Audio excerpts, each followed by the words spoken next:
This is the next big pot.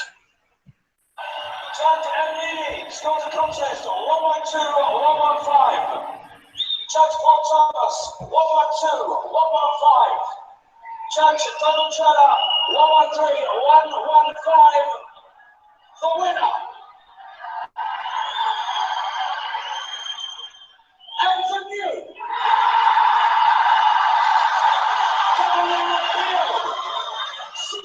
federal champion of the world from Cambridge in Scotland, Ricky Burns. The dream comes true for Ricky Burns. A massive upset, a huge shot in the arm. I laid out the blueprint. Yes, they gave him the decision. They gave him the fight. He beat me, but the blueprint is right there. Just look at it. I took it out of the vault and I handed it over to Canelo Álvarez. To be honest, Harrison's the biggest ball inside boxing. After your reaction to David Price after Angola called me out that midget, yeah? I'll fight David Price any day of the week. You see, you come from Liverpool. It's personal between me and you. I'm going to do you some serious big stiff in you, okay? Alright, thanks, lots. No, brilliant, like I say, for the centre of South Gloves Community Centre. Amir Khan gets the big fight with Pacquiao and the world champions, the lads that are coming through. It'll be a fantastic. I equate this to the Kronk in America way back in the time. You know what? Fuck Joe Gallagher. Fuck Joe Gallagher. Fuck Joe Gallagher. Fuck Joe Gallagher. Fuck Joe Gallagher. Fuck Joe Gallagher. Fuck Joe Gallagher. Fuck Joe Gallagher. I got him in the cage right now. Out the cage. The plan is to have Algieri knock Pacquiao out. Yes, but I still got him in the cage. He listens to me very well. I'm gonna let him listen. Round 10? Round 10 or 11. I'm gonna let him go.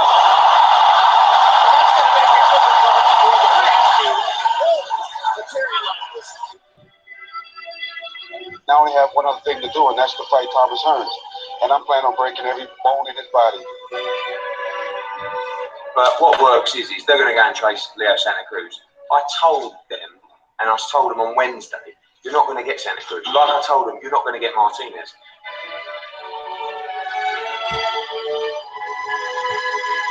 Now, coming to you live, the next big pod.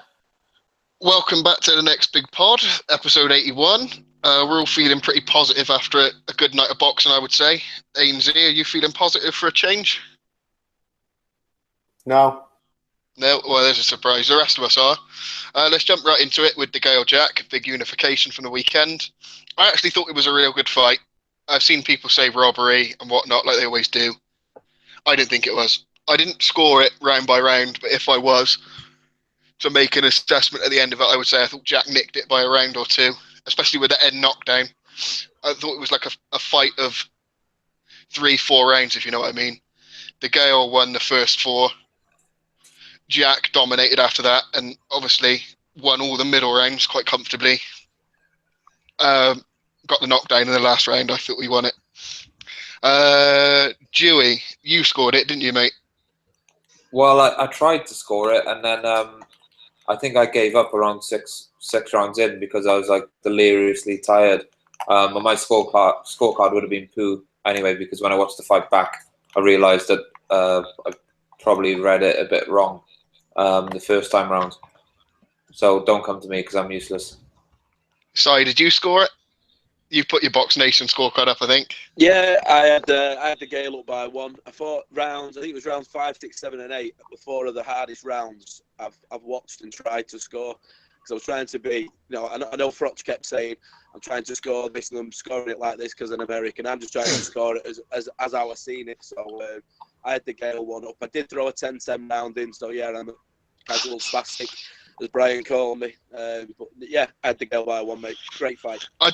I don't see how you give any of them rounds that you've mentioned to Degale. I really don't. He was throwing combinations, 4 or 5 shots together, maybe landing 3 on the gloves and sneaking an uppercut through. But Jack would always respond with a big single shot or 2 shots. He was the boss in all their middle rounds. I don't see how anyone's give Degale any of them. I think from round 3 to 9, you could make a case that Jack won all of them.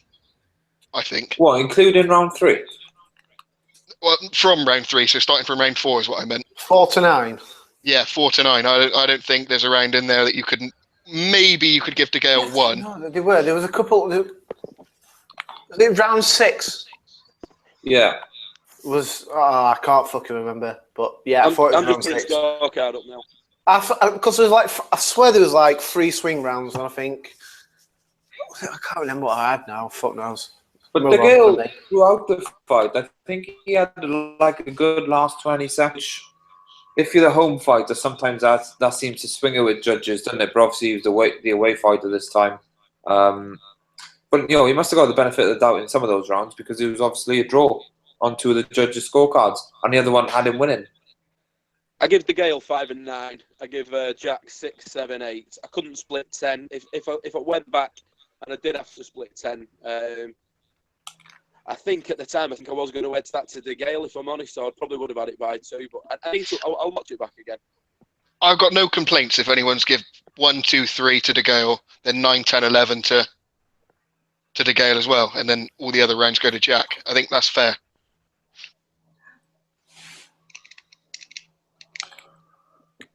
What was I going to say? I was going to say something, but it's gone out of my mind. Brian, did you stay up, or did you get up to watch it, or? I woke up at 6:30. But, I didn't. Obviously, I didn't know the outcome of the fight, so I sat and watched them. I was kind of pleasantly surprised how the full card turned out, but I don't want to go too hard on Sai right away, but I don't know how. I don't know how MD in the right mind could score that fight to Degale, right? It was a close fight, right? But it was a close fight where at the most it could have been a draw. There is no way that Degale won enough rounds in that fight to win that, right? I didn't give Degale the 3rd round. I gave it to Jack. I gave Degale the 1st, the 2nd, the 9th, 10th, and 11th. And going into the 12th, I had it a draw, right? But that knockdown fucking convincingly won that fight to Jack, right? And I think people think because I like boxers that I'm always going to score it to boxers, but I don't. I had Kovalev beating Ward. I had like Canelo beating Lara, right? So I've not got a record of just fucking like boxers, but there's a misconception here that James Degale's this slick boxer. He gets fucking punched non-stop. He is, I said yesterday, he's the unslickest slick boxer I have ever seen. His face was an absolute fucking mess at the end. Anytime he was throwing punches, he was throwing them in clusters, right? But what was happening is Jack had his gloves up that high. It was just constantly hitting his gloves. He was parrying them and all. And I honestly, I can't score a fight for somebody that's doing the bare minimum. Like, and Sai said yesterday, the guy threw for about 40 seconds in a round, and that's what he done. But you don't win a fight. You don't win a fight over 40 seconds, right? No, I said if you watch it back, he doesn't throw a punch for the first 40 seconds of most rounds, and I only really noticed it yesterday. Right. So what I do is, let's see if a round's close. I'll break it down to 3 1-minute rounds, and see if the guy. There's somebody that's just done enough over like 2 rounds of that 3, or like just more than half. I'll give it to him. But what I'll also try and check out is if, like, I'm not one of these people that's obsessed with like power punches and all that. I'm not one, like a guy that's going to turn and say, "Oh, he connected with 1 power punch. I'm going to get to the round." But Jack was doing the more damage. Degale at no point did he hurt Jack at all. That knockdown as well. It was a flash knockdown. He put him down, but it was a flash knockdown. Degale was fucking hurt constantly throughout that fight, and I don't know. The rematch isn't going to happen because like Jack always had his heart set on like fucking winning this fight, then get up anyway. It's not going to happen. You can see at the end of the fight that Degale was over the moon. Right, he did appear like concussed though, didn't he? He was talking all sorts of crap. But he does that all the time. He talks fucking bullshit non-stop. I thought absolutely.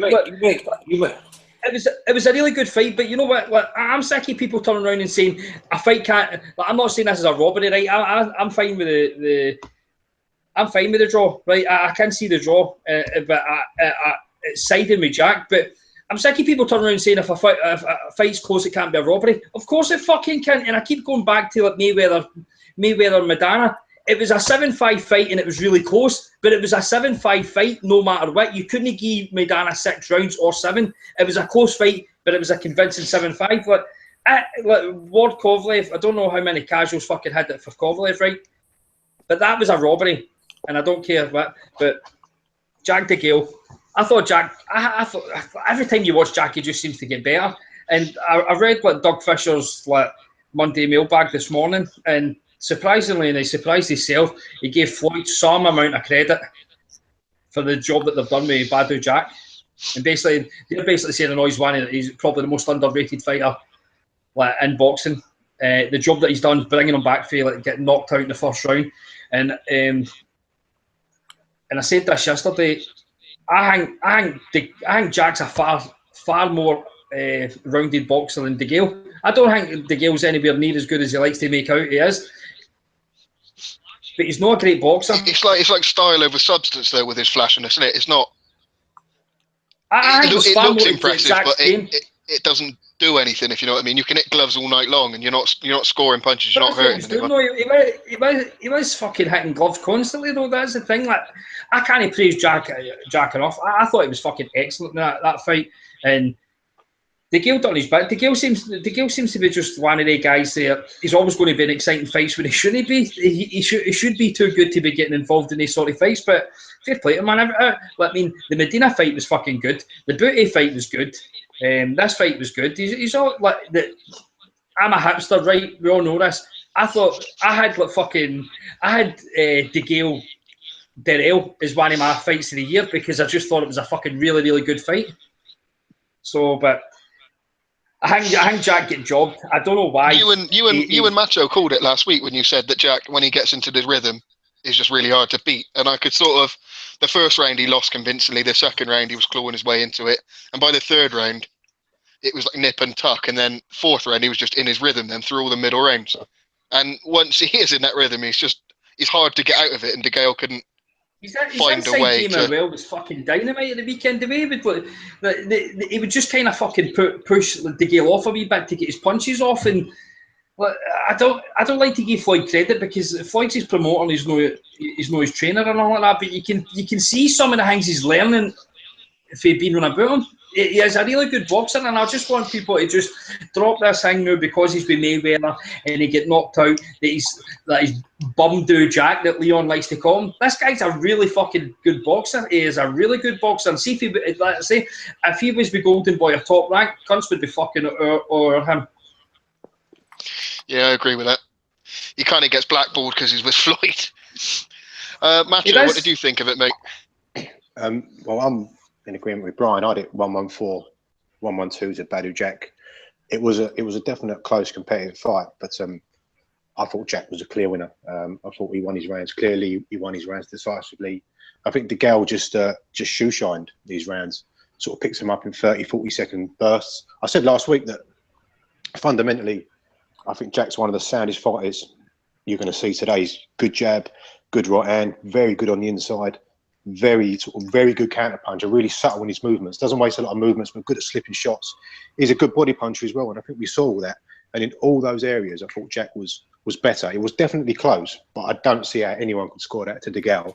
One of the things I was most interested in was how they matched up on the inside, because a lot of British fighters are shit on the inside, and Degale ain't the best, but he is quite slippery and he's difficult to pin down. But I'm not sure what Degale was trying to achieve, because for a lot of those rounds, he was sort of put his head down and just kind of shuffle forward and get sort of inside Jack, but he wasn't throwing to get in. And when he got in, he wasn't really throwing. He was just walking in, and Jack was doing him on the inside. And one thing Degale does do quite well is he throws a good check hook. And when he pivots like left and right out from the inside, he throws punches on the way out. But he wasn't really, I just didn't really think he was doing anything. I couldn't pick up on any corner instructions. I don't know what Jim McDonald was telling him. But if you break it down in terms of like the fundamental jab, left hand, right hand, inside, outside, defence, parrying, blocking, countering, Jack beat him in every single department, I thought. Jim McDonald's a fucking bomb, man. Yeah, I was going to get onto that. I think his corner's all a bit too like nicey, all pals. He needs someone who's going to kick him at the arse, because there was no. You don't really see the corner, but you didn't sense there was any urgency there. It's the same every fight. They just whatever. They don't. They don't give He's him a rocket. almost like because Degal's an athletic fighter and he has got athletic attributes. They just go out there and just get on with it. But when you're fighting someone like Jack, who's so, I mentioned this last week, he was taking a piss about, that he's got like that perfect golf swing. He's just so fundamentally sound. You can't just go out from round by round and just I don't know, do nothing. To be honest, after the first round, I thought Jack won the second round. He just didn't lose it as convincingly in the first. But that's another thing I said last week. One weakness that Jack does have, he has a tendency sometimes just to pull with his jab and just hang it out there. And that's what Degale sort of countered over the top with him. Caught him a bit square on, a bit of a flash knockdown. But I thought after that, Jack really got into the fight. He hurt Degale multiple times, hurt him to the body. I thought it was a close competitive fight. But as weird as this may sound, a convincing Jack win. And also, if he didn't get blasted out by that Derek Edwards, the talk of him moving up to light heavy, I think there'd be a lot more hype about this guy moving up now. And you've got Kovalev and Stevenson and Ward. Like, Jack is quality. He's absolutely quality. And I think it's about time people start giving him some respect because there's some big fights for him at light heavyweight. There's a big gap between super middleweight and light heavyweight. Sorry. I think he could beat Stevenson. Depends how tight he is at the weight as to whether the gap's going to be massive for him. I thought it was massive. He did. He looked fucking huge in there. I think that was someone's echoing. That made a lot of difference, the size as well. That definitely bothered Degale. But why did Degale come in that light? I don't really get that. I was going to ask that question. Do we think Degale left something in the gym because he was light? Or was that just having a decent strength and conditioning coach? Everybody was saying how good he looked on the scales, and Brian said in the chat he looked like a Jew from Auschwitz. You know what I want to say? Like, you know how he brought like a strength and conditioning coach in? I can remember Billy Joe Saunders. I can't remember what fight it was. Maybe it was Andy Lee fight, saying that he had a fucking proper training camp. He got a strength and conditioning coach and all that. And I can't remember who it was. If it was Barry Jones or somebody turned around and says that bringing somebody in for one fight does nothing for you for that fight.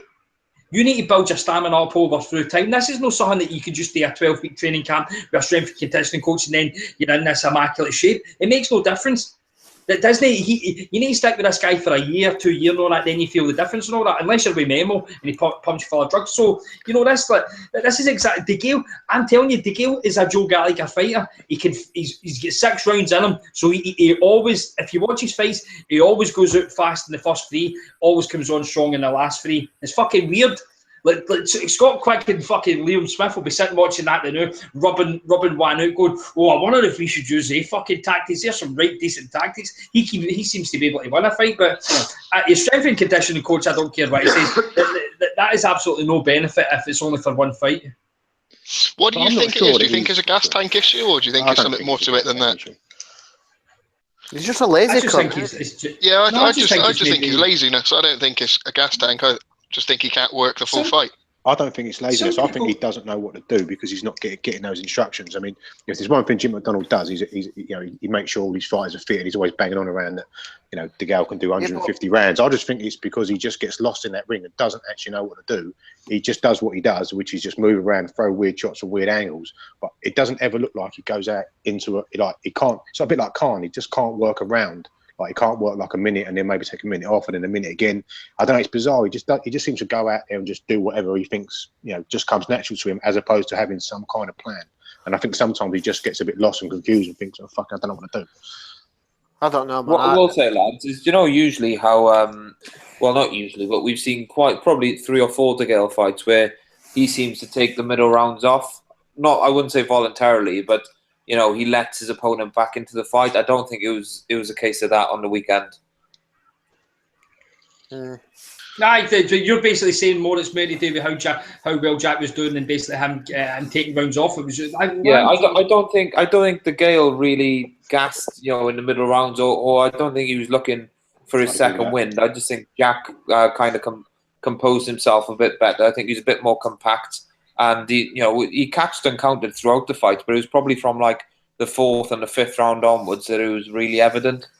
Can I ask a question? Sorry, quickly. Whoever scored the fight for Degale, where did you have him winning? In what areas was he better than Jack in? Because breaking down that fight, I can't see hardly any, apart from 30-second shoe shining bursts. Because what did he land? I know it was punch outs of bollocks. So what did he land? Go on, Si, you've been called out, mate. Yeah, I'll be honest with you. I think it was one of them fights where I think I even tweeted it. I think at the end of, I tweeted at the end of the 9th round. I don't know how I had Degale. I think I had him 3 rounds up, and I know I get accused of a little bit of bias with Degale, but I did try and remove that, and I just tried scoring it on the 3 minutes. I'm very similar to Brian. If I can't split a round, I'll break it up, and I think in the majority of the rounds, certainly I think it was about 3 to 9.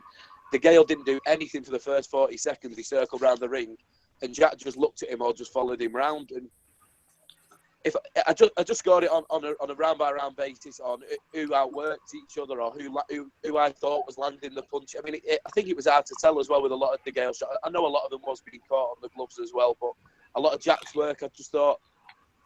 It's difficult to win a fight if you land 4 jabs. If that's correct, I don't know, but that can't be true. That can't be right. That's not true. That is no, definitely it's punch stats, and that's a Shep thing to do, and we won't do that.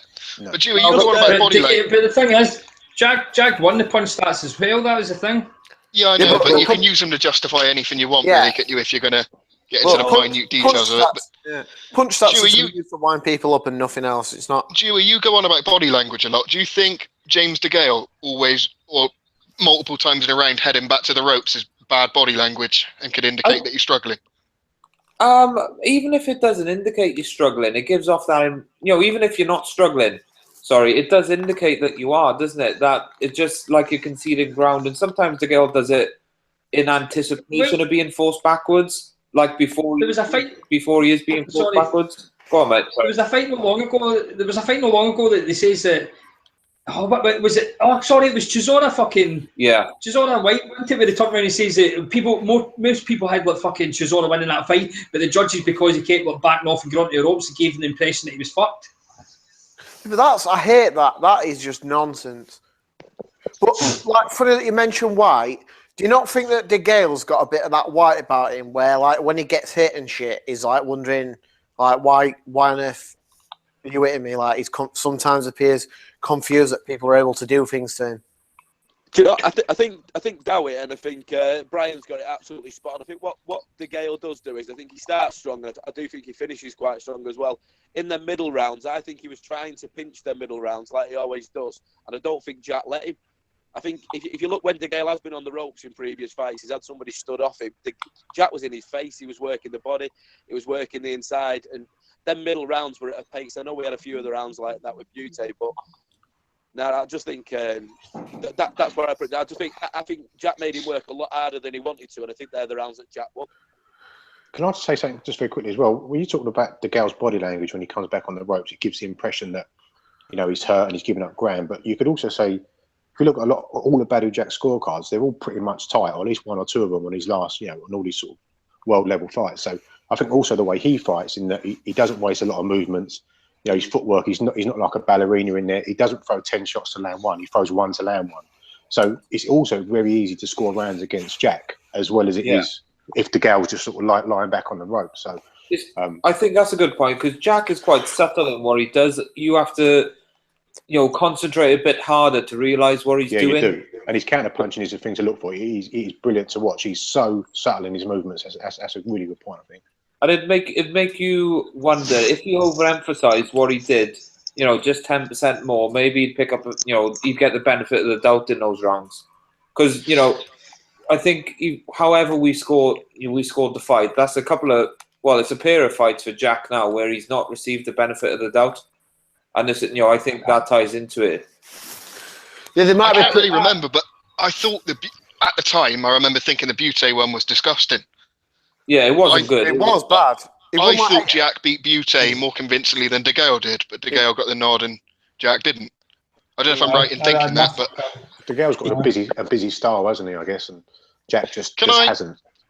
Dewey inside in the chat on the morning of the fight, you was talking about Froch's commentary. You was both saying it was bad, but I'm not usually one to agree with him, but I thought he was spot on with most of what he was saying. If you look back, I didn't say his commentary was bad. I said, I think a tweet, Adam Smith told Froch to shut up saying why he's scoring it as he's scoring it. That was what his commentary was like. I'll be honest with you, because I had it on mute most of the time anyway, because for why I did. But then when I was watching it, and that was the only thing I could really pick up on Froch was like, and I'm trying to score it how the Americans are going to score it. You don't watch a fucking fight based on how someone else is going to score it. Score it how you fucking score it. Fat Like, Dan your name does. on the scorecard. He did. Froch made another comment where he said, like, I'm trying to look at it from a British perspective, and I just thought, you know, as if like he was doing Degale a favour, and you know, similar sentiment to Sai. I just thought, score it as you see it, because you know we're not asking you to be a spokesperson on anybody, you know, on behalf of anybody else. Just trying to be too clever.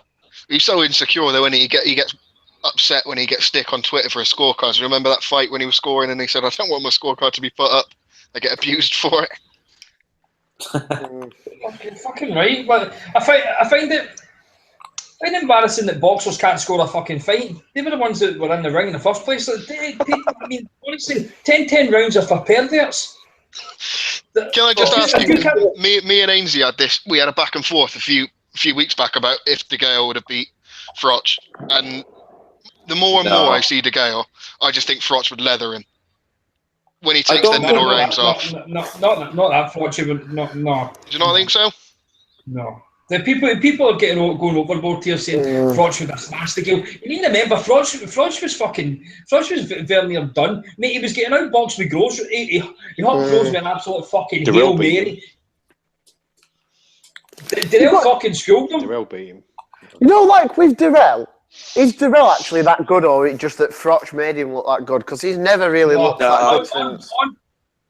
I would say Andre Darrell could have been as fucking what Andre Ward was if he just had the fucking mental capacity. He is out. I had him beating Degale. Yeah, Shep did, and then Shep did, and then decided to say last week that he cruised it. Big L for Shep last week because he. Yeah, Shep took L after L last week and is rolled over buying that fucking rug or whatever he's got with him. That rug.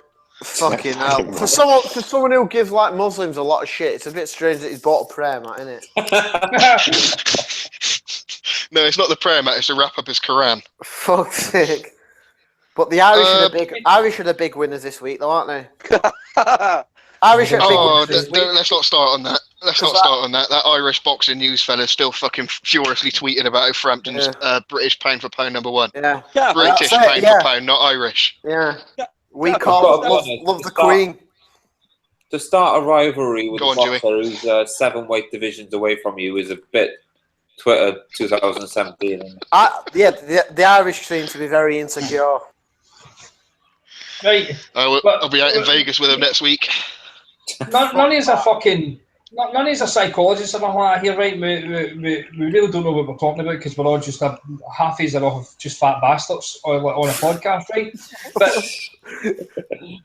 look, a lot of the time you can tell how a fight's went with the reaction of the boxers, right? Like Ward looked as if he'd fucking won the lottery. I mean, no Macho's on here and he fucking loves Ward, right? But like Degale at the weekend looked as if he fucking getting a draw. You should never be happy with a draw. No cunt's ever fucking happy with a draw. See when Vargas and Salido fought out a draw.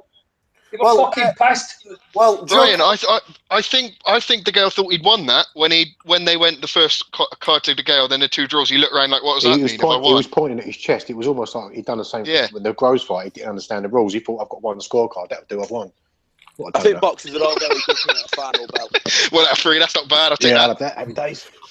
Yeah, but Joe Calzaghe were acting like he lost his dog after he'd fought Hopkins, and then looked like there were a lot. He lost that fight as well.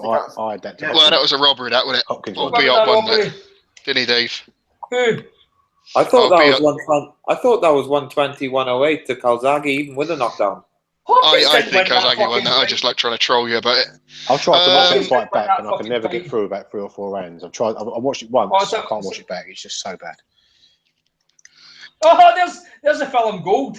When they playing right for the start, craps table. Yeah. Woo. You got any more comments on this, or do you want to move on to Gervonta Davis? Can I be just a quickie? Yeah, go on. Eddie's just tweeted that he's received the official letter for Callum Smith and Badou Jack. First bids will be called on the 17th of February, which is absolutely nonsense. I bet Callum Smith is going to be gutted that his reign as mandatory challenger is going to be over. Will be when he gets beat off Anthony Durrell. I don't think you know what, man? Callum Smith, honestly, right? You know what I was thinking? Well, look on the bright side.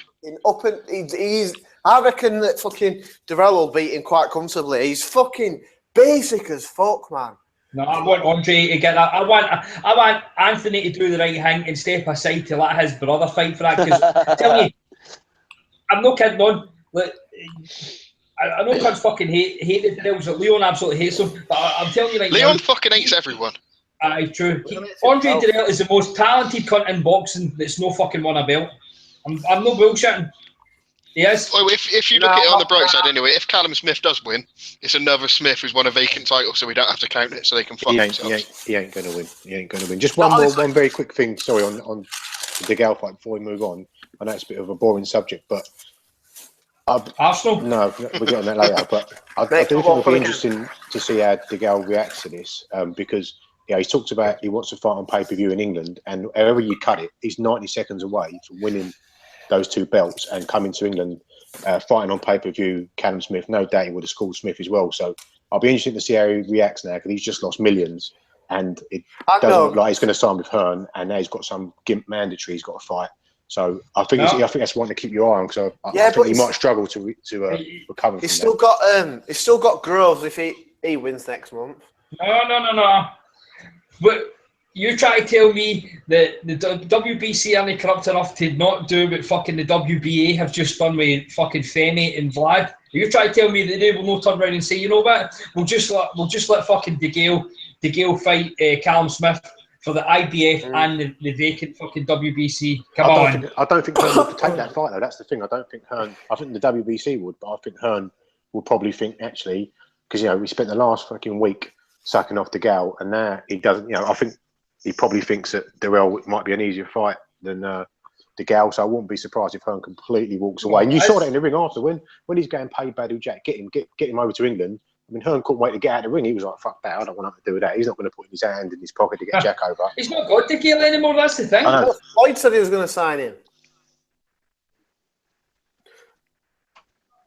You done? Yeah, sorry about that. Just want me to think, like, I get that you want to be the unified champion, right?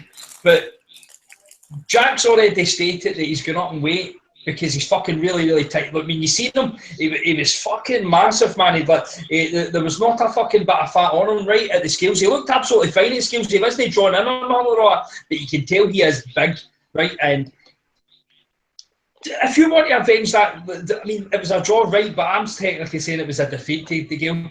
Why not just fucking, you know what? You're always going on about that you're the man or not. Just fucking take the fight at 175 then. Just fucking take the fight. Degale's not going to go up to 175, though, is he? Is that what you mean? If they both went up to 175, Degale a bit fucking...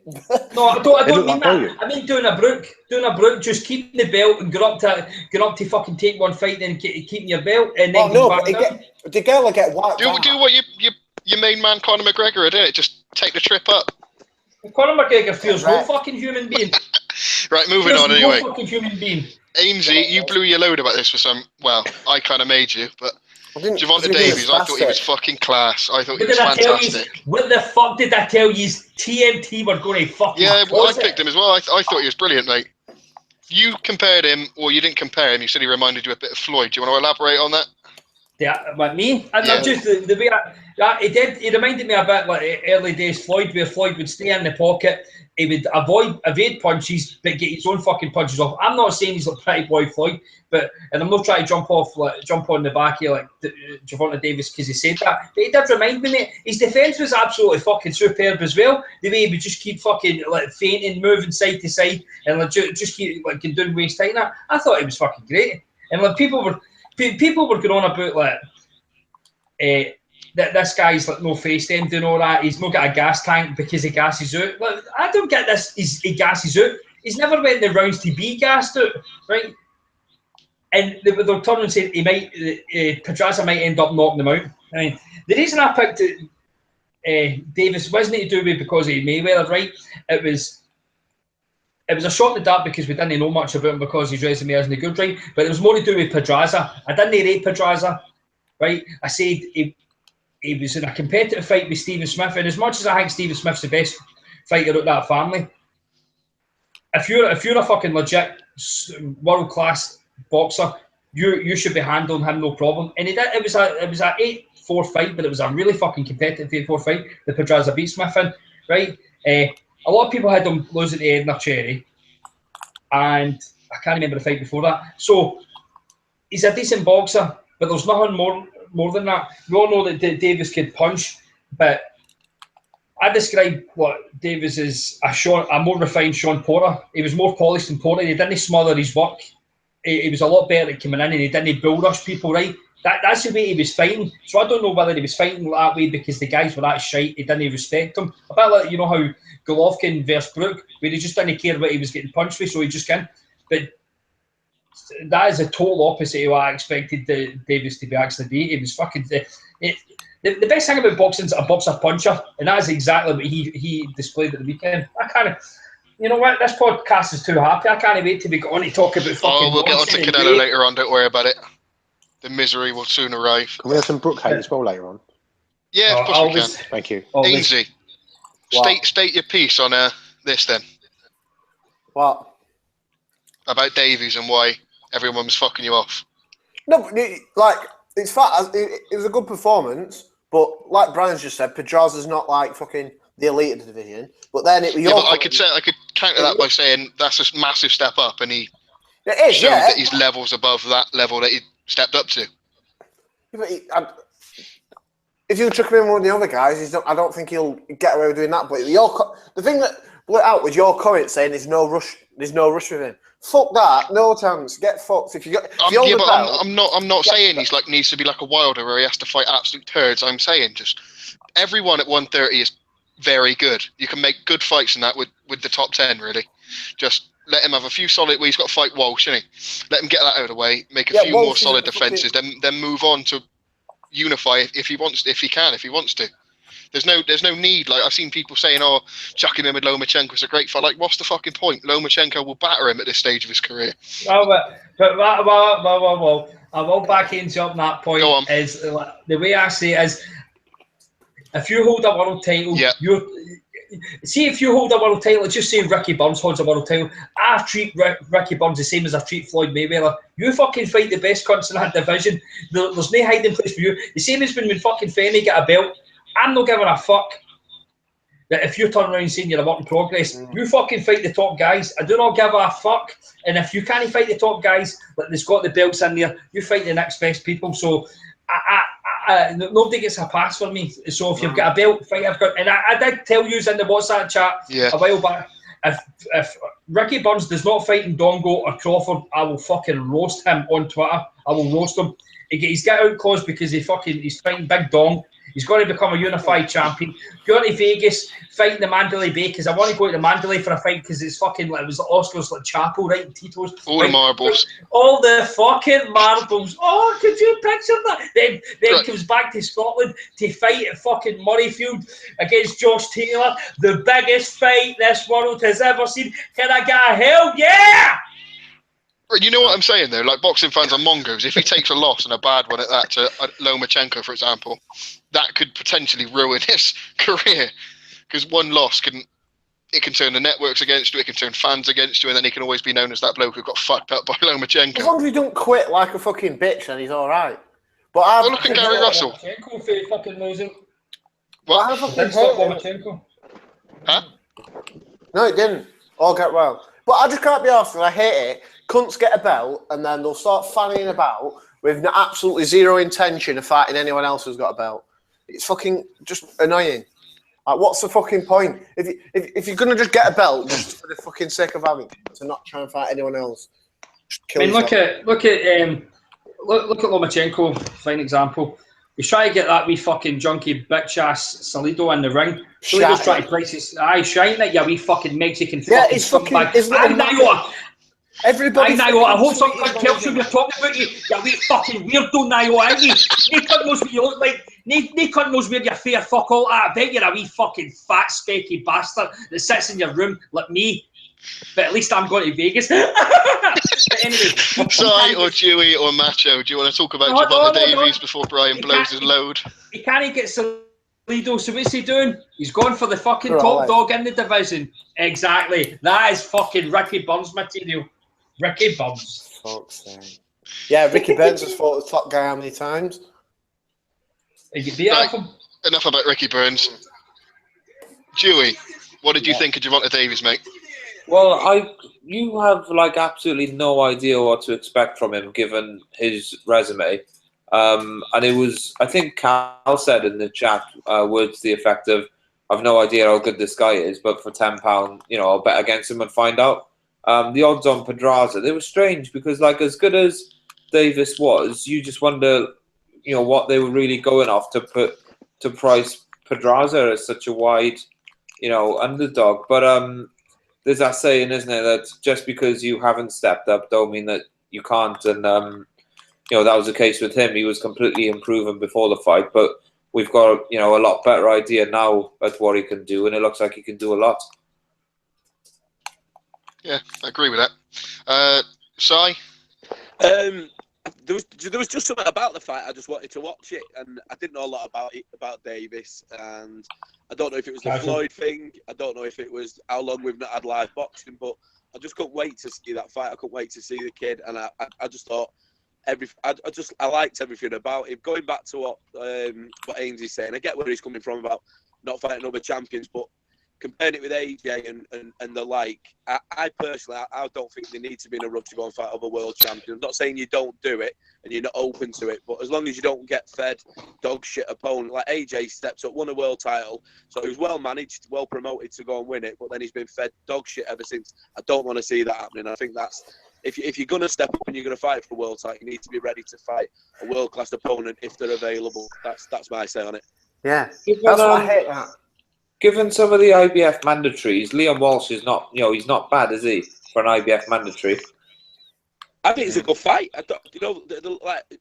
We still don't really know. I think Liam Walsh should beat Pedraza, so that's. Yeah. I think it's going to be a step up even still for Davis. I don't know. I can't get that image out of my mind of Paul Appleby nearly sending Walsh to hell, man. Yeah, but that was like 7 years ago. Yeah, but it's still, that's like just. Yeah, but Ainsley, like you do this a lot. When do you stop considering? Like you do it with Selby as well. Like you got beat by Muniam or something. When do you like stop taking? I don't think. Yeah, when do you stop taking a loss or something into consideration, or a bad moment in an early fight? When does that not come into your mind, or is that something you always just do because you're a miserable cunt? You just think of the worst. Walsh has not fought anyone any decent, really.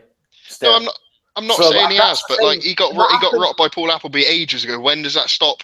When do you take that out of consideration? Like I kind of think like last 5 fights, if you know what I mean. When he proves himself at a decent level, which he hasn't. Well, yeah, but he's proved himself at certain levels, isn't he? This is his. But look at the jump. The jumping levels here is mental. Yeah, but is it more mental than what Davis did? Probably not. No, but now we've seen Davis have that one win. And Davis didn't get fucking smashed about by a bum Paul Appleby, so. Macho, what did you think of him? Well, I hadn't seen anything of Davis before the fight. I had a little scout on YouTube. Yeah, definitely casual. But much like Dewey, it's difficult to know when someone's stepping up so many levels. So, I mean, I put money on him to get stopped between 7 and 12 for no other reason than I think he'd been 9 round once. He'd never been in the scheduled 12 rounder. And I just put some money on him to see what he's got in his locker. And to be fair, he was the fucking bollocks. And boxing's an entertainment business, and he was certainly entertaining. That 5th round, he clearly just decided to take that round off. So 22 years old, clearly getting good instructions from the corner. Yeah, I thought he was the bollocks. And if you look, there's a lot of talk about British world champions and all these great fighters from Britain, but those Yanks, you got Davis, Spence, Crawford, my boy Ward. So Oh, Lubin. So Lubin. There's some good fighters coming out of America, but no, I thought it was a really good, really impressive. Definitely want to keep my eye on. Janky reminds you a bit like fucking like Broner back at his super featherweight days. Except he's not a massive knobhead. Well, he might be. We know that all noise. I don't think he was using his size as much as Broner was back then either. No, I know, but Broner back in the day would fucking throw a lot of punches, man, and he was fucking flashy as fuck. Yeah, but he was a lot bigger than every other cunt as well. Nah. Floyd said in in the interviews after that, he just stayed away and he wanted to let Dave Davies do his thing. He didn't want to be around his camp because he must know he's a bad influence. Do you reckon he deserves credit for that? Because you know what Floyd's like. I give him a bit of credit, but it'd have been better if he turned around and fucking was a bit self-deprecating and says, "I stayed away." You don't know what that means. You don't know what that means. I don't. But no fucking idea. Fuck you, you fucking Arsenal bastard. See if he just turned around and says, "Look, I stayed away because I know it can be a bit of a circus round about me at times, and I wanted them to stay focused." Then it'd have been a wee bit better, because then it'd be like, "Oh, at least fucking Floyd knows that there's a bit of a circus act." But fuck me, man, he made it all about himself. All right, didn't he? Did you see that video of him on about the girl collection in that post-fight press conference? Yeah, oh, it was amazing. Absolute fucking brilliant that was. And the post-fight press conference talking about. Oh mate, it's like if you haven't seen it, it's on IFL. They've managed to clip it up. It's fucking dynamite, man. Honestly, like you would never have Eddie Hearn. You'd never have Eddie Hearn talking about like fucking at the boxing talking about like, official mania or some shit like that. Man, you know, he's just so unprofessional. But I was like, oh, fuck me, man. Floyd was fucking awful. But yeah, did you see what Floyd did on Thursday at the press conference? So there was two birds on the undercard. All the guys had done the face off. The two birds went to do it, and Floyd's like, "No, that's not for women. That's just for the guys." And told them they couldn't do a face off. Floyd probably wanted to fight him. Yeah. He's got terrible dress sense, isn't he? What the fuck does he look like? He's got so much money though. He doesn't give a fuck what anyone thinks, does he? And what? Better than them coats Arsene Wenger wears, mate. What are you talking about? They're quality coats. And it looks like a fucking condom. Right, let's move on to that Aleem fight. And I think this is one of Alex's hype jobs, wasn't it, that Khytrov? I'm not sure if it was. Finally, I've convinced people to fucking join the TNT. Like, it doesn't finish with Floyd, it's just fucking beginning. We got Jay Leon Love to look forward to as well, haven't we? Oh, fuck me. Oh, Rocky Fielding, fucking boom. They've been talking about that fight for like 2 years, haven't they? Fuck I don't know why. Who the fuck wants to see that? I don't know. Herman's doing an interview fucking off saying the 50 grand's there and all that. I'm sitting I was like, Jay Leon Love will get far more than that fight. You know a lot of these IFL videos for someone who don't watch them. Aye, because like, I read the fucking description. Of course. Ryan, you're IFL addict, mate. Sort your life out. No, I would admit it. The only one that I've watched is that Brook one that I tell you about, where like fucking Coogan done a 6.5 minute interview. Not once did they ask a question about his fence. Fucking joke. We're not allowed to talk about fence. We'll get into big later. Anyway, are you sure he's an asylum hype job? Because I don't want to chuck shade their way. You sure? Ainsley, you sure he's an asylum hype job? To the asylum, well, another asylum hype job got exposed. I thought that was no. That's fucking KH's boy, khytrov, man. That's the Bay Area Long Island fuck fucking that baldy bastard as well. Who's? Kevin Horn. Fucking Kevin Horn. Like Pauline Manley, as you said, Kevin Horn. Oh, yeah, he did, didn't he? On about Jeff Horn. I thought that fight was class. I mean, although we were only like... I didn't see it. Well, the first fucking card of the year, but there was 2 rounds in there that could probably get round of the year or be there or thereabouts come the end of it. Round 3. A great fight. Yeah. I scored the first round of 10-8. I know that I got no complaints from me. He took a shellacking. Oh, he fucking gets smashed, man. He's lucky then. He's literally had no defence whatsoever. He got hit by like 5 right hands in a row in that first round. But that's the thing, though. Yeah. Like, that Aleem was like throwing fucking right hand bombs all night, and I was like, he is so one handed, and it was like, it's a bit. He dropped him with a left. Aye, this is it. But it was like, it's a bit like Pacquiao back in his fucking early days, isn't he? He just kept throwing the same punch, and then all of a sudden he fucking throws a left and totally confuses the country. That's him, fucking bang, you're out. And it was a good stoppage. Like, normally I'm a bit fucking bloodthirsty, and I'm like, just carry on. But the guy didn't complain about it when he gets stopped, man. He was fucked. But that Aleem like it's stopped at the round of 4.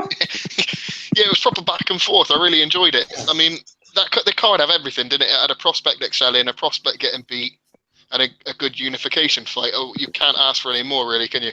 It's why we all love to hate boxing, I suppose. Ainsley, you got any thoughts on it? Have you seen it? Was you streaming it or? I did. What on what? I don't know. The Khytrov fight. No, I didn't see that one. Well, you should watch it because it's brilliant. Yeah, I can't be. Sorry, Dewey. Yeah. Did you think that both of them looked tiny for middleweights? I couldn't tell if like the ropes are really high or if they were quite short. But like the Ukrainian fellow, whose name I'm not even going to try to say, he's listed on BoxRec as like 5'10" or 5'11". There's no way he's that tall. Right.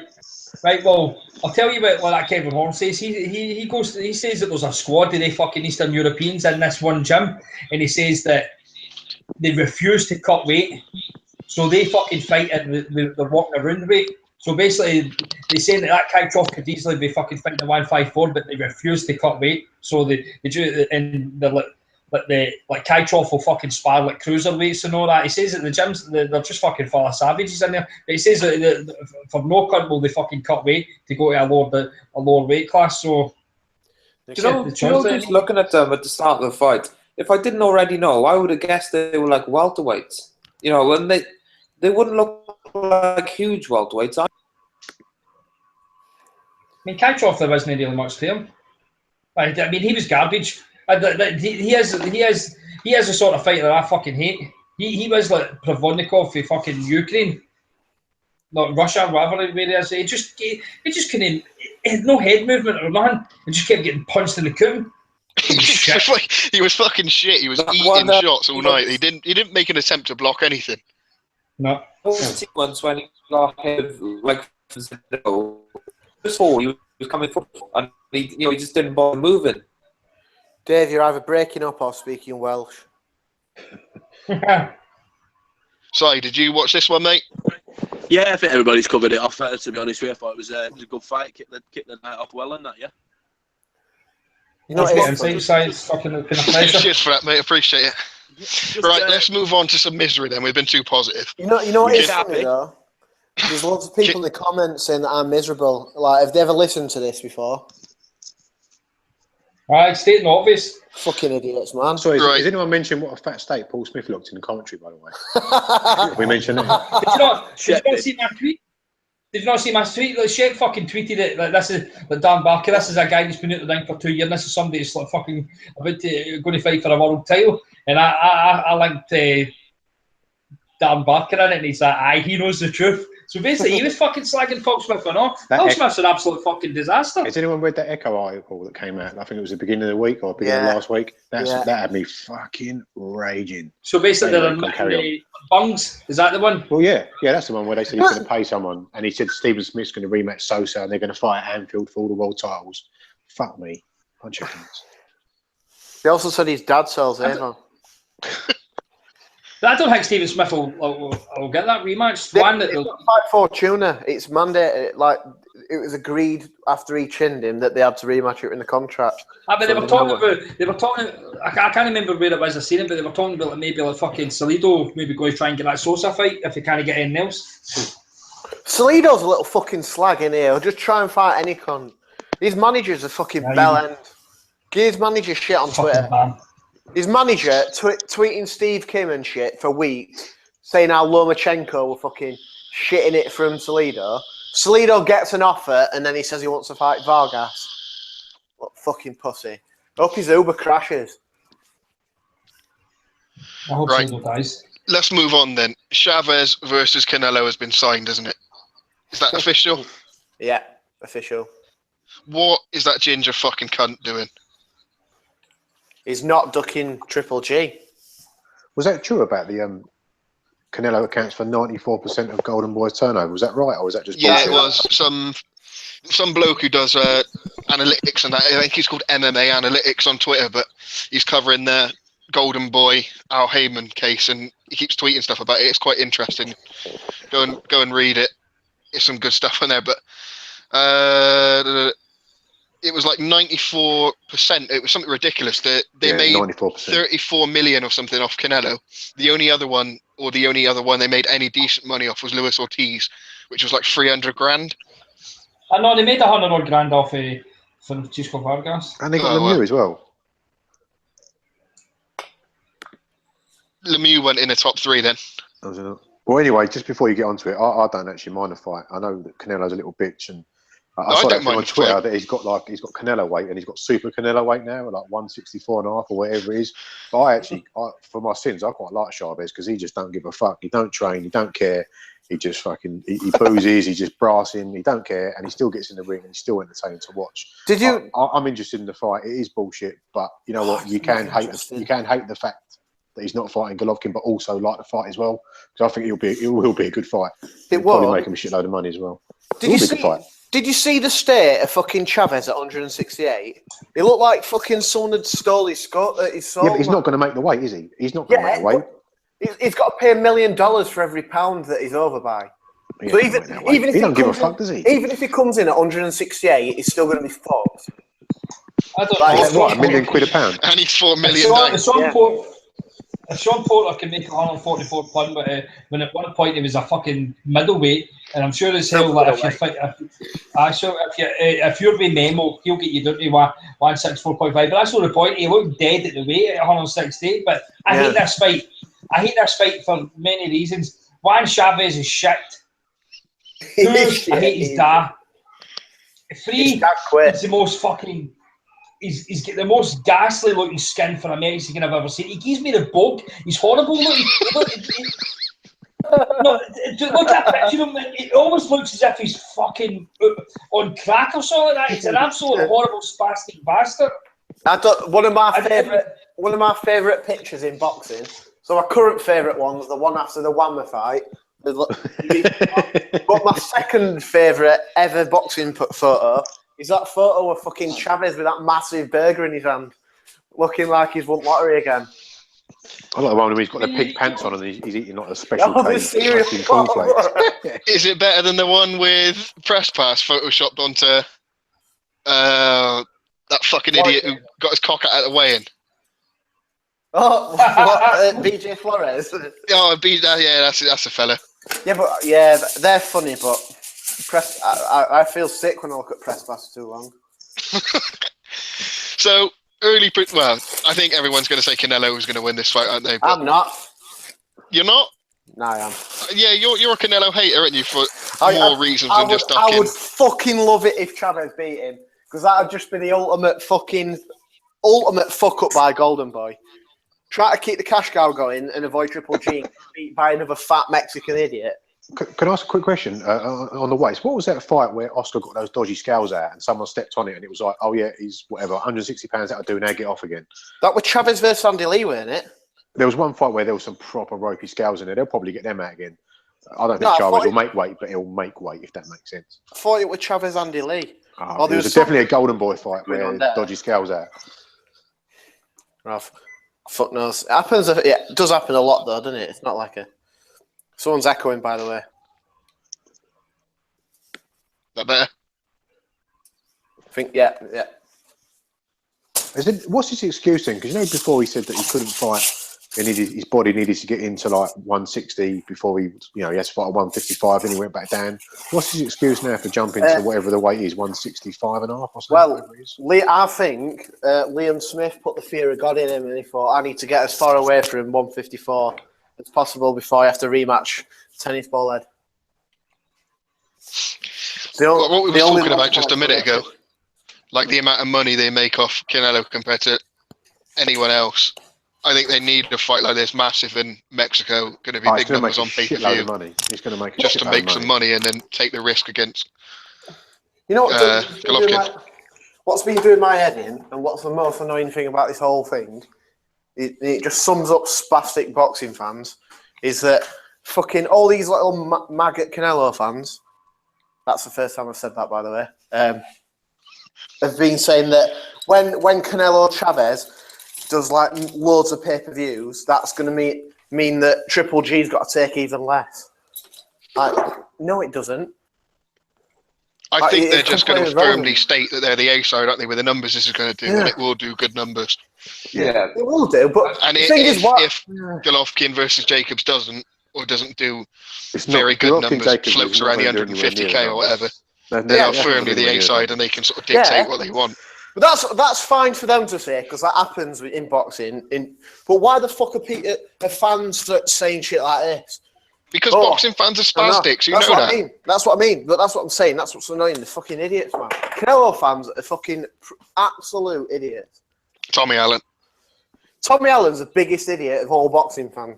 And that's saying something. Man, I just fucking report. He's not even everyone. a troll. I just report everyone who's posted about like Golovkin and Canelo. I just report them all the time. I can't. He blocked me because he can't handle any sort of abuse. The red tent. So you're picking Chavez. Yeah. Brian, I suppose you're picking Canelo, aren't you? No, I'm picking Chavez. I want Canelo to beat. I hate Chavez. And see, Brian, I told you. Look, see, Brian, you are me, really. I hate Chavez. I think people think I'm weird for my hate of Chavez, but I explained this all of day in a fucking chat. As much as Chavez has got some fucking great wins on his resume, he's also got some fucking shady robberies, but that's not the point. I don't like his style of fighting, but I feel like, bear with me, when people turn around and say that Golovkin's like a fucking bigger version of Chavez, I don't see it. Golovkin is a far better boxer. He's got a lot more of his fucking game. I just think Chavez, take away his fucking chin, he's a bit like Frauds, man. He's not as fucking like basic as Frauds, but you take away his chin, man, the guy was nowhere near as good as people make out. And they talk like, man, I watched his fights and it's just fucking pure. I can't go just watching cunts fucking boxing that it's just pure fucking graft. Did he have any sort of amateur career? No, young Chavez. He was 15. Yeah, he fought on the same bill as his dad, didn't he? Yeah, have you not seen a Chavez? Oh, no, Chavez Jr. I'm talking about his dad. Nah, young Chavez. Why are you on about it? Why? No one's talking about. Why are you talking about his dad? His dad's not fighting Canelo. This is where my hate comes from. I fucking hate Chavez. And I absolutely despise him. That Pernell Whitaker fucking robbery was absolutely fucking bogging me. But as I say, Brian, it's three judges' opinions. And they can't be wrong, so deal with it. Who was the one? Weren't the one? There was one what got turned into a no contest or some shit, weren't it? Like one he had early in his career where it was dodgy as fuck. No, it was like a draw or some shit like that. And he changed to a fucking win for him. Fucking dodgy bastard. It was after about 8 fights, but I mean, I tried to explain it like I don't like fucking Chavez Senior style of fighting. I don't like it. I could sit and watch like Salvador Sanchez, I could Barrera, Morales, Marquez. I could watch them all day. They've had far more fucking talent than Chavez ever did. Maybe Chavez was the better guy because he was just fucking tougher, but that's not the point. I fucking hated what I hate him. I fucking hate him. I can't even. I wish he fucking did die in the fucking coke binges he had, right? Then he went and had that wee spastic boy that he's got right now, who's getting all these big fucking fights. He doesn't even deserve this fucking fight. This is what's riling him up about this fight. He doesn't deserve it. He's going to get absolute fucking millions for an absolute shit fight, and Canelo's going to get fucking millions. You know what? Just fucking fight. Just turn around and say you're not going to fight Golovkin. Just say you're not going to fight so we can move on. I'm sick of cunts no fucking fighting Golovkin. He gets fucking abused every fucking day for no cunt fucking fighting him. And then all you get is a fucking helmet turning and saying, oh, but you ducked Ward. Shut up, bitch. What fucking fuck? Yeah, Paul fucking Smith. Paul fucking fat bastard Smith. This Ward shit. Right, moving on from Brian because he's a panic attack. Dewey, are you picking Canelo or are you going with Chavez? Yeah, I'm picking Canelo. I think they'll build it up as this all Mexican. We're going to go to war. We're going to punch, the shit out of each other. But I think Canelo's too smart for that. I think he'll against basic boxers, Canelo can look really slick, and I think he'll be fine. I doubt he stops Chavez because, like we say, he does have a decent chin. I don't know. I think he could stop him to the body. Nah. No, I think so. But to be fair, if he's proper... Depends how much he takes out of him getting down, doesn't it, as to whether he's going to be... He'll be huge compared to Canelo. But what happens if Chavez just fucking irons him out? Well, then we all laugh. The big guy. It could happen. Sorry, Chavez Jr. or Canelo ain't fought in any small wars over there. Do you know where they are? Yeah. Do you know when I seen the fight made? I thought Eddie Hearn had cracked the American market because when I seen it announced, I just thought, fucking hellfire. It's a stadium fight that's one-sided. Fucking, I don't think many people's going to pick Chavez, and I just thought it's just got Eddie Hearn and Matchroom written all over it when it was announced. So that's what I'd say. Looking forward to it. As a fight, I don't mind it, but the reasons why it's come about, I don't like. Well, they're going to put it in like an Aztec or somewhere massive, aren't they? No, Don't you have to take on Vegas. like 2 million people? No, it's either in Vegas or Cowboy Arena, innit? I heard someone say they was thinking about going to the Azteca. That I holds thought like that hundreds of fucking- thousands, doesn't it? I'm sure it does. What? I heard 100,000 or something. Yeah. It's about 120,000. Yeah, but it 120,000, I think it is, or something. But it get put down, I think, get redeveloped and get fucking. Oh no, that was a Brazilian one, isn't it? But it does hold fucking over 100,000. Well, But- either way, You're it's wrong. going to do big numbers on pay-per-view, and it's going to You're all wrong. draw It's a big going to be at crowd. Anfield. They're Yeah, going to do it we- at Anfield. The funniest- Look, NZ's fucking. NZ was getting like Davis shit earlier on for like no fighting champions, and we've got Canelo here that's fought like Amir Khan, right? Who's fucking finished, just a fatty bastard. Liam Smith, who wasn't a champion, I don't give a. He might have had that belt. He was not a fucking champion. He fought bums, and he's got shit here, and now he's fighting fucking Chavez Jr. That is an absolute fucking run of death. And just one more thing about Canelo. You know how people turn around and say, "Oh, but he fought Lara, but nobody wanted to fight him." What? Tell me this. Who has Lara fucking fought and beat that makes him this boogeyman? He boxing. He beat the best Israel had to offer on Friday night. So Yeah, it did. Fucking. What about they Jew bastards get my old fucking account closed down? Fucking Leon. No, but seriously, like, I'm sick of hearing this about Lara. He fought Lara when fucking nobody else fought. It was a good win. It was, but who's Lara? Absolutely. He didn't beat Lara though. He got a touch for Lara, and he got a massive one for Trout, who then got beat off fucking Lara easily. No, I had him winning both fights, to be honest. But you're a casual. But Lara won't fight fucking. Lara won't fight Charlo because he says that he's in his own gym. So fucking what? Provodnikov was going to fight Pacquiao. But he'll not fight fucking Andre. Like, where's the fucking point? That you'll fight Golovkin, but you're not fighting anyone else? Fuck you, Lara, man. You're one Cuban out. I wish the fucking boat sank when he was in it. He got rubbed off Paul Williams ages ago, and then he's sort of not really done much. But this is Paul Williams having to fucking keep good up weights because Paul Williams literally could not get anyone to fight him. And what happened to Paul Williams? Lara is in a division. Lara is in a division where like one of his gym mates is a champion, the other champion has left the gym to go elsewhere, and Andre is here. And what's the one common denominator? Al fucking Heyman. He could get to fight any of them if he wanted, but he doesn't want to. So fuck you, Lara. Fuck you up your fucking bony. How have you gone from Canelo, Chavez Senior to Lara? Don't ask me how my brain works. I don't know. Right, Si, do you want to talk about one of your mates fighting on the weekend? ITV getting back into boxing?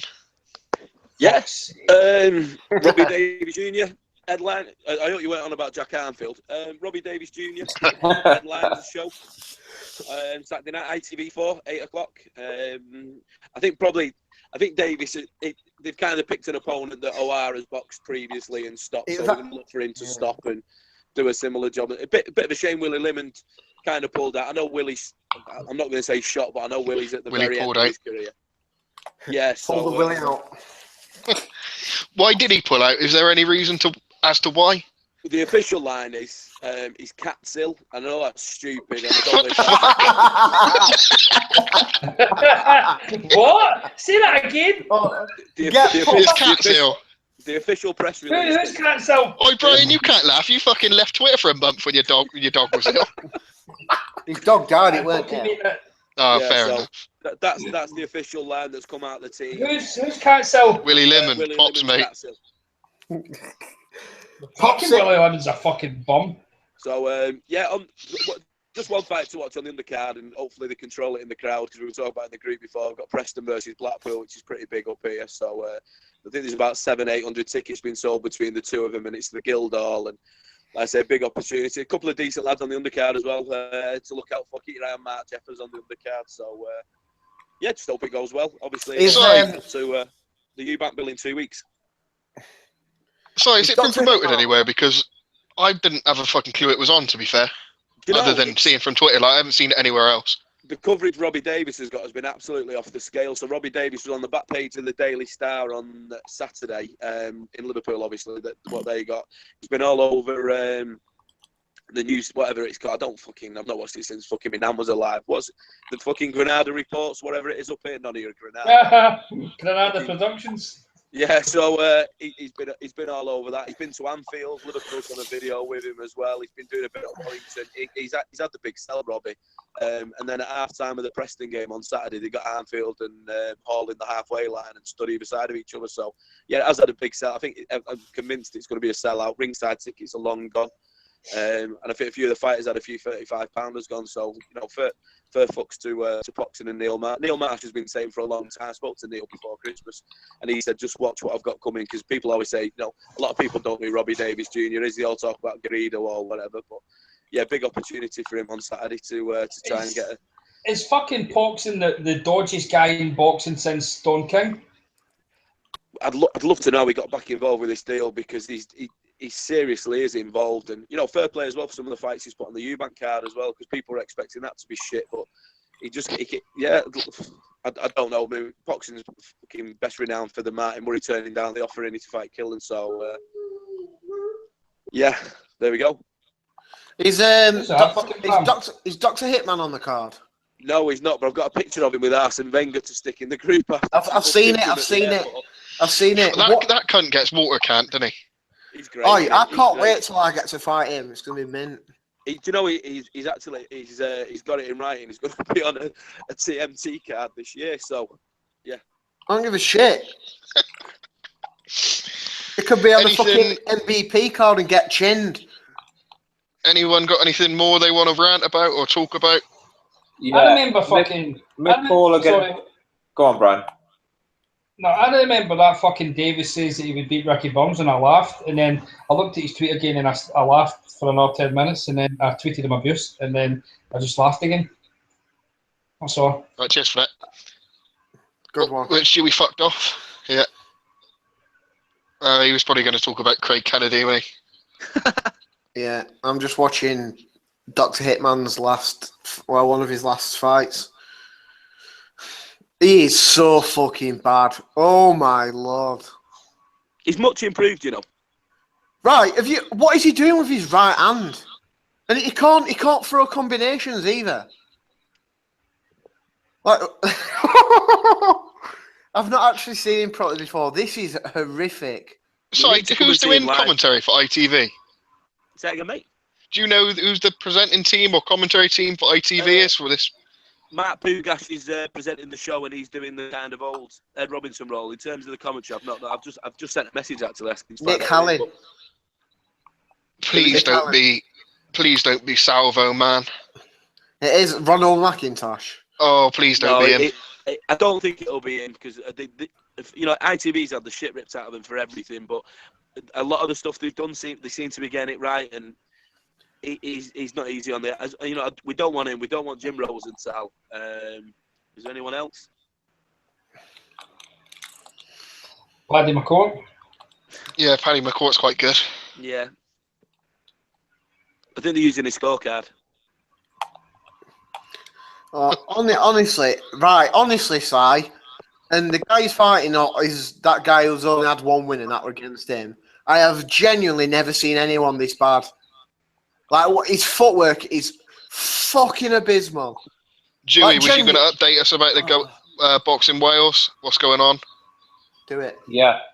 Jay Harris, who's a very good flyweight, would have had a decent amateur career. He always represented Wales, but he had Andrew Selby in front of him for the GB squad, so he never got called up for GB just because Selby was their Welsh guy of flyweight, and it was, you know, his decent weight. They had Charlie Edwards and Jack Bates.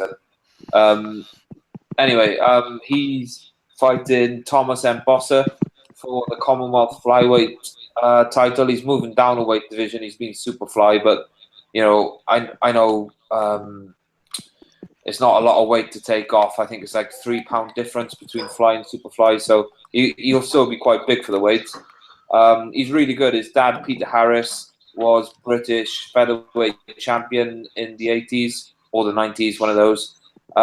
So yeah, that's a fight to look out for. I think that's February the 24th or 26th. 24th. Yeah, so Jay's got that fight, really good fight. He's had 6 stoppages in a row, and a few of them have been body shots, but he's also laid people out in a few others, and you don't often get flyweights laying other people out. Andrew Selby, I've heard, is fighting on the Eubank pay-per-view for the WBC International flyweight title.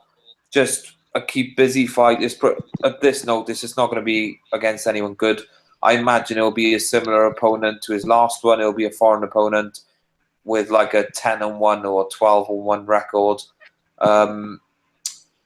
Just trying to think what else is happening. Zach Davis is back. Funnily enough, Zach fought the guy who Robbie Davis is fighting, and Zach he was ill in the fight, and a lot of people still thought he won it, but Zoltan Szabo got the decision. So I think that was like Zoltan Szabo's 3rd fight when they thought he just might be another Hungarian, but he turned out to be quite crafty. And after that, he stopped Stephen Ormond. But Zach's back on February the 18th. What else is happening? Obviously, Selby's fighting next week on the Frampton show with a view to fighting Frampton at Windsor Park in the summer. Cleverly's going to rematch Jürgen Bremer on the 8th of April. Is that in Germany or is that over here? No, that'll be in Germany. The Sauerlands won't let Bremer leave Germany. The rematch clause, anyway, Nathan agreed to that, before the first fight on the basis of him winning. Cyclone Promotions have just won the purse bid for Craig Kennedy against Matty Askin for the British Cruiserweight title. That I've heard that's going to be held in mid-March in Cardiff, and Cyclone are going to do a show on Channel 5 it's a Saturday. I can't remember the date, but it's the middle of March. It's a good fight. They're both they can both punch a bit. They both boxed on the back foot recently, but I think something's going to have to give. I do expect their styles to gel quite well. They sparred at the start of March 2015, and from what I've heard from both sides, it was quite even. So I think that's a good fight. Just trying to think if there's anyone I left out. I know Liam Williams is kind of the flag bearer for Frank Warren in Wales, and I think they're going to make an announcement on his fight on obviously as part of the BT deal quite soon. I think that's pretty much. Is it a good fight? Do you know what it is? Did Patterson won it? I can't really say. So it's You not can tell Patterson. us then, can't you? I can't say. So it's not Patterson. Si gives us fucking everything he's got, and you won't drop a little nugget in. All right then. He's going to fight Cotto at the Millennium Stadium on April the 1st. Brilliant. Okay then. Brian, you got anything to add? Brian, some Gallagher. Some cunt who may or may not be Tommy is whinging about you, saying you hang out Cyclone's arse and you don't give Carl any shit. No, because I've not been on the boxing asylum and says that Frampton ducked. We go and I wasn't the one that fucking sold my ticket because we go get fucking stripped and all that. No, I wasn't the one that fucking says that Quigg would knock Frampton out in 6 rounds and then go to that fight. I wasn't the one that ended up going to Edinburgh so he could get a selfie so he could fucking suck Cal off to his face. So, no, that wasn't me. Shut the fuck up. We done? One thing I left out was, from what I understand, Joe Cordina is going to be announced as an Eddie Hearn signing quite soon, and quite obviously he'll beef up the. He won't be the only Olympian, but he'll beef up the pay-per-view shows that Matchroom will be doing. I look forward to him fighting turds for the foreseeable future. Then is he any good? Nice bomb. He's decent. He was on a really good run of form when he won the European Championships, and I think in his last season in the WSB he was undefeated. And then in the Olympics he never really caught fire, and he didn't lose to anyone particularly, great either. So, I think Joe will feel like the Olympics was maybe a bit of a missed opportunity, but I suppose it put him in the shop window enough to get signed by Hearn. So you mentioned that Frank's announcing all his shows up to March this week. Well, supposed to be today. Is that right? Yeah, it was meant to be last Monday, and then it was meant to be today as well. He's announcing all his shows up until May. The only one, I think there's already been a couple, but he's doing Langford and Craig Cunningham in April on a Saturday. Going back to earlier on when people said who wants to see Love versus Fielding, I think Eddie's quite strong behind this because he's struggling for a fight to headline April the 22nd with all the Scousers tied up. So I think Eddie's playing a game here with this one. So I think it's going to be a bit like when Callum Smith boxed Mohammed, where it's kind of 3 fights all around that kind of level. Shit, then. Not a world title fight, no. Shit. Well, that's about us done then. Fielding's pretty shit. They're both pretty bummy, so I don't see the point in it. We done? Yeah, fuck Doctor it, man. Yeah, cheers for listening. Up there are. Fuck's sake. Arsenal Champions League. No. You have to fucking finish off with some ridiculous lie, isn't it? You don't. Arsene Wenger taught me when I was 14. Bye-bye.